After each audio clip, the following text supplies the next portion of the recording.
ও মাই god, তুফান নাকি আইন ভঙ্গ করেছে। আজকের হেডলাইন শাকিব খানের সিনেমার তুফান নাকি আইন ভঙ্গ করেছে। এটা কি আসলে সত্য না মিথ্যা? ইউটিউবের হেডলাইন এসছে, তারপরে আসছে এক তুফানেই বেরিয়ে এলো থলের বিড়াল। ও মাই গড, এটা এখানে আবার আছে কে? ইকবাল সাহেব আছে কিন্তু, আরশাদ আদনান সাহেবও আছেন। তারপরে এইটাতে কি আছে, এখানে উনি, হ্যাঁ এখানেও তুফানকে নিয়ে বলা হচ্ছে। দেখেন, বিশ্বে যা কিছু সৃষ্টির কল্যাণকর, অর্ধেক তার করিয়াছে নারী, অর্ধেক তার নর। তাই তুফানে যা কিছু করেছে অভিনয় এবং তুফানের যা কৃতিত্ব, উনি এটা বোঝাতে চাচ্ছেন যে সব কিছুর অর্ধেক পুরুষে করেছে এবং অর্ধেক মহিলা নায়িকা করেছে, সেটাই বোঝাচ্ছে। আর এখানে বোঝাচ্ছে এই পোস্টার দিল কেন। আফসারি সাহেব বলছেন যে এই পোস্টার কেন দিল। হ্যাঁ, এই পোস্টার দেওয়ার কারণ আছে। তার কারণ হচ্ছে আসলে রাজকুমার সিনেমাতে কিন্তু কোটনিকফের কোনো ছবি ছিল না। তো একটা সিনেমাকে কিন্তু শুধু একজন নায়ক একাই অভিনয় করতে পারেন না, সাথে একজন নায়িকার প্রয়োজন হয়। আমরা খুব আশা করেছিলাম যে রাজকুমার ছবিতে কোটনিকফের থাকবে, পিকচার থাকবে তার পোস্টারে, কিন্তু সেটা দেওয়া হয়নি, শুধু শাকিব খানের পোস্টার ছিল। আমরা কোটনিকফের জন্যই কিন্তু আসলে মুভিটা বেশি আকর্ষিত হয়েছিলাম দেখার জন্য, বিদেশি নায়িকা বলে। তো সেটা দেওয়া হয় নাই। তো এইবার কিন্তু ঠিকই দেওয়া হয়েছে, কারণ এবারের যে নায়িকা উনি কিন্তু ছেড়ে দেবার পাত্রী নন যে আমার ছবি কেন যাবে না আমার পোস্টারে। একসঙ্গে শাকিব খান, সাকিব আল হাসান এবং শাকিব খান গিয়েছেন একটা প্রমোশনের অনুষ্ঠানে হারল্যান কোম্পানিতে। তো সেখানে ওনাদের সবচেয়ে প্রিয় ভক্ত, মিষ্টি মেয়ে, লক্ষ্মী সোনা মেয়ে, কলিজা সোনা মেয়ে, আমাদের পরি, এই যে পরি লাল শাড়ি পরে পরিও উপস্থিত। তবে পরিয়াকে আজকে কিন্তু শাড়ি পরাটা খুব একটা সুন্দর হয়নি, যদিও ওকে সুন্দর লাগছে অনেক।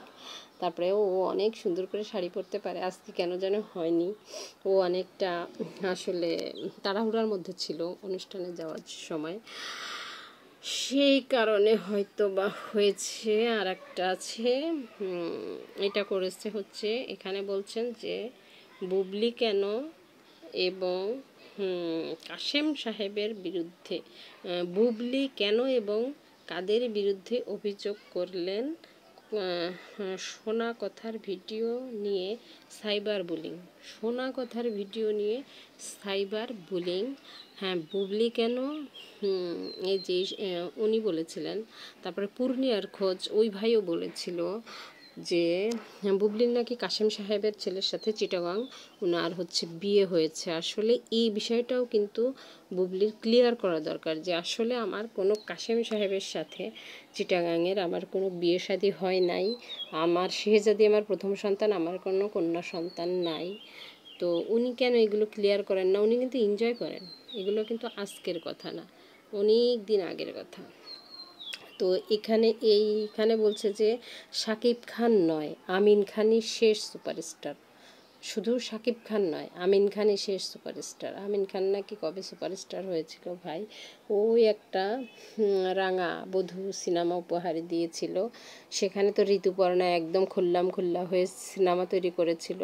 সেই ছবিটা আমি দেখেছিলাম আমিন খানের, আর তেমন কোনো ছবিতে আমি আমিন খানকে সেভাবে পাইনি। হ্যাঁ, অপুকে দিয়ে এখন চলবেই না। সাকিব অপুর বিয়েতে কত টাকা কাবিন ছিল? এইটা এখন প্রশ্ন করছে, কত টাকা কাবিন ছিল ভাই? অপু তো কাবিননামা মাফ করে দিয়েছিলেন সেই টাইমে। তবে তাদের তো আসলে ডিভোর্স হয়নি, ওনারা মাশাআল্লাহ আশা করি যে সংসার করছেন। তবে শাকিব খান যা কিছু করুক না কেন, অপু বিশ্বাসের সাথে যেহেতু তার ছাড়াছাড়ি হয়নি, সেহেতু আর ছাড়াছাড়ি করবেন না। উনি যদি দ্বিতীয় বিয়ে করেনও, তবু অপু কিন্তু প্রথম ওয়াইফ হয়ে থেকে যাবে, এবং অপুর তো লাইফে আর বিয়ে শাদী করবে না। যদিও করে অপু বিশ্বাস বিয়ে, তাহলে হয়তো বা করবে সাকিবের বিয়ের পরে। বুবলি অপু যদি বিয়ে করে শাকিব খানের বিয়ের পরে, তো যদি বুবলি অপু কেউই শাকিব খানের সংসার না করে, তাহলে কিন্তু আসলে শাকিব খানের বিয়ে করা উচিত। তারা যদি ঘোষণা না দেয়, কেন শাকিব খান কেন ঘোষণা দিতে পারবে না যে সে বিবাহিত? শাহরুখ খান কি ঘোষণা দিয়ে সিনেমা তৈরি করছেন না? বুবলিকে বিবাহিত প্রমাণ করার পরে সে কি করছেন না? তো এটাই হচ্ছে কথা, যে শাকিব খান কিন্তু ভুল করছেন। ওনার বিবাহিত জীবনটাকে এবং সন্তানকে উনি অনেক অসম্মান করেছেন, সেটা কিন্তু করা উচিত হয়নি। এখানে উজ্জ্বল ভাই বলছেন গ্যাংস্টারের পাশে মিমি চক্রবর্তী। উজ্জ্বল ভাই এখানে হেডলাইন দিয়েছে গ্যাংস্টারের পাশে মিমি চক্রবর্তী, আর এখানে দিয়েছে শাকিব তো ফাটিয়ে দিয়েছে। হ্যাঁ, শাকিব তো ফাটিয়ে দিয়েছে, একদম ঠিক কথা। শুধু শাকিব একা নয়, সাথে শাকিবের নায়িকাও। একজন নায়িকা না হলে একা শাকিবের পক্ষে কিন্তু আসলে এত কিছু করা সম্ভব না। সেই সাথে রায়হান রাফিকেও ক্রেডিট দিতে হবে। রায়হান রাফি অনেক ভালো মেরিটের একজন মানুষ। তো আমাদের উজ্জ্বল ভাই কিন্তু শাকিব খানের খুব খুব ক্লোজ ফ্যান, খুব ভালো একজন ফ্যান শাকিব এবং অপু বিশ্বাস দুজনেরই। উনি শাকিব খানের কিসে ভালো হবে সেই পরামর্শটা সবসময় দিয়ে থাকেন। এখানে আছে হচ্ছে আনোয়ারের কড়া হুঁশিয়ারি তুফান। আনোয়ারের কড়া হুঁশিয়ারি তুফান আসিতেছে। তারপরে সুপারস্টার শাকিব খান, অলরাউন্ডার সাকিব আল হাসান এবার একসাথে। ইয়েস, সুপারস্টার শাকিব খান এবং অলরাউন্ডার সাকিব আল হাসান একসাথে। আর এই যে ইনিকে দেখেন, এই যে একজন যদি এভাবে করে নায়কের সঙ্গে এভাবে জামা কাপড় খুলে যদি থাকে, তাহলে নায়ক কি করবে বলেন? এই রকম ফাঁদে তো আসলে পড়েছিলেন উনি জীবনে একবার লাইফে। তো এতে কি নায়কের কি কোনো দোষ দেওয়া যায় বলেন? পেটে ক্ষিধা রেখে যদি পাশে যদি খাবার থাকে, মানুষ কতক্ষণ না খেয়ে থাকতে পারে দেখেন। এই যে বারিশাকে বললে হয়তো নোংরা শোনা যায়, কিন্তু আসলে তো সত্য কথা। পৃথিবীতে পুরুষ মানুষ শুধু দুইটা জিনিস চায়, এক হচ্ছে টাকা, আর দুই হচ্ছে নারী। তারা টাকা ইনকাম করে নারীর জন্য, তার ফ্যামিলির মহিলাদেরকে খাওয়ানোর জন্য। তার জীবনে কিন্তু সোনা দানা গয়না গাটি চুড়ি এগুলা কোনো সোনার জিনিস হীরার জিনিস কিছুই লাগে না, কিছুই সে চায় না। সে শুধু চায় সারাদিন পরিশ্রম করে পাশে একটা সুন্দরী নারী, তার ভালোবাসা এবং তার সেবা শুশ্রূষা।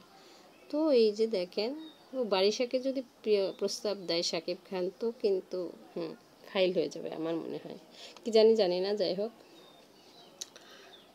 তো এখানে দেখেন নতুন সিনেমা নিয়ে আসছেন অপু বিশ্বাস। হ্যাঁ, নতুন সিনেমা নিয়ে আসছেন আমাদের অপু বিশ্বাস, এটা খুবই ভালো সংবাদ।